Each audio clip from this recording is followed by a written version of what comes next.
नमस्कार, मी आकाश जाधव. एस-बी-आय क्लरिकलचा एक छोटासा व्हिडिओ मी काल बनवला होता. त्यानंतर माझ्याकडे अजून एक अपडेट आली होती. मला असं वाटलं की ती तुमच्याशी शेअर करून टाकावं. पण आधी आलेली जी अपडेट होती आणि आता आलेली आहे, आता सध्याचा सोर्स जो आहे, तो सोर्स मलाही माहीत नाही. पण इनडायरेक्टली जे ते माझ्यापर्यंत पोहोचली. मला असं वाटलं की तो सुद्धा अपडेट तुमच्यासोबत शेअर करावा. एस-बी-आय क्लरिकलच्या एक्झामच्या एक्सपेक्टेड डेटबद्दल आपण बोललो होतो. पण पुढचं अपडेट असं आहे की एस-बी-आय क्लरिकलच्या ज्या व्हेकन्सीजपैकी आपण जी चर्चा करतो की जास्त असतील, जास्त असतील. तर असं म्हणतात सध्याला, पण हा वाला सोर्स माझा जो आहे, हा नेहमीच्या सोर्सेसपैकी नाही आहे. तर 17 डिसेंबर ऑनवर्ड्स पुढच्या 2-3 दिवसामध्ये कधीही नोटिफिकेशन येऊ शकतं, हा पहिलं.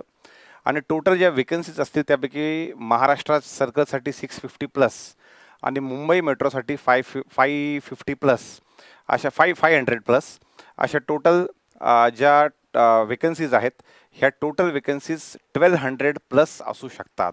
तर महाराष्ट्रासाठी मागच्या ॲडमध्ये फक्त 100 जागा होत्या. जर का ही मिळालेली माहिती खरी असेल आणि 1200+ व्हेकन्सीज असतील, तर मी तरी मागच्या 10 वर्षामध्ये जेवढ्या व्हेकन्सीज महाराष्ट्रासाठी पाहिलेल्या आहे, हा आकडा जो आहे तो सगळ्यात जास्त असण्याचे चान्सेस होतील, जर का 1200+ आल्या तर. पण मला असं वाटलं की ही वन बाय वन माहिती जर तुमच्यापर्यंत पोहोचली. आता सध्याला काय IBPS SOची एक्झाम झाल्याच्यानंतर AFOचा कट ऑफ वरती लागल्याच्यानंतर किंवा मागच्या IBPS कॅलेंडरमध्ये एकानंतर एक काही पोरांना निराशा मिळाल्याच्यानंतर, कोणती प्री पास न झाल्याच्यानंतर ज्या परीक्षेपासून विद्यार्थ्यांना होप आहे, त्याबद्दलची मला असं वाटलं की छोटी जरी अपडेट असेल तर ती विद्यार्थ्यांसाठी मोठी आहे. तर त्यामुळं ती अपडेट तुमच्यापर्यंत पोहोचवावं. तर सध्याची अपडेट हीच होती की 17 डिसेंबर ऑनवर्ड्स कधीही नोटिफिकेशन येऊ शकतं. महाराष्ट्रासाठीचा टोटल व्हेकन्सी ज्या आहेत त्या महाराष्ट्र 650+ आणि मुंबई मेट्रो 500+ अशा पद्धतीने टोटल ज्या व्हेकन्सीज आहेत त्या 1200+ ज्या त्या असू शकतात.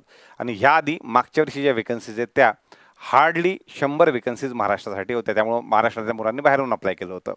तर जर हे खरं असेल तर चांगला चान्स तुमच्या हातामध्ये.